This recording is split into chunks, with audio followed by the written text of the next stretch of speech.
전두환 씨가 집권하며 기업 등에서 걷어들인 돈은 확인된 것만 9,500억 원입니다.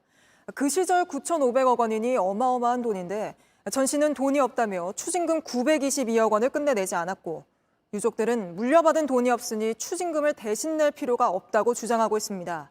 하지만 저희가 추적해보니까 전 씨 일가는 1조 원대 부동산 사업을 몰래 해왔고 또 이를 밝혀내 환수해야 할 검찰은 이런 사실을 전혀 파악하지 못하고 있었습니다. 이어서 정혜성 기자가 보도합니다. 검찰이 전두환 추징금 특별 환수팀을 만든 건 지난 2013년입니다. 당시 장남 제국 씨가 갖고 있던 연천 허브빌리지 부동산을 압류하고 미술품 등을 확보했습니다. 900억 원 상당의 재산을 압류하였고 총 316명을 조사하였고 총 16회에 걸쳐 90개소에 대한 압수수색을 눈에 보이는 재산은 검찰 손이 닿았습니다. 하지만 출판 도매업을 하는 장남 제국 씨는 이즈음 대규모 부동산 사업을 벌였습니다. 2014년 경기 일산 주염역 인근 오피스텔을 지었고 2019년 분양 직전 시행사를 팔아 땅값만 550억을 받았습니다. 같은 시기 베트남에선 예상 총 매출 1조 4천억짜리 부동산 사업도 추진했습니다.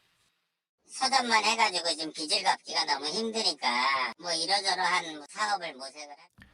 JTBC가 찾은 이런 현금 흐름, 정작 검찰 환수팀은 몰랐다고 했습니다. 추적은 많이 했죠.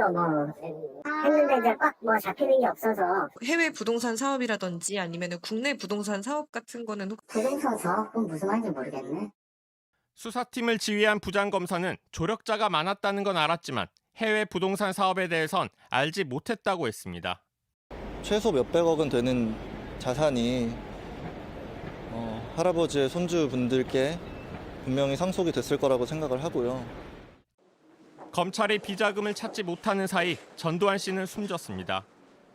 당사자가 사망해도 추징금을 받을 수 있도록 하는 이른바 전두환 추징 3법은 국회에서 아직 방치되고 있습니다. 나쁜 역사가 반복되는 이유는 누군가 자기 책임을 다하지 않기 때문입니다. JTBC 정혜성입니다. 안녕하세요. 뉴스룸 앵커 한민용입니다. 오늘도 JTBC 뉴스룸을 시청해주신 여러분 고맙습니다.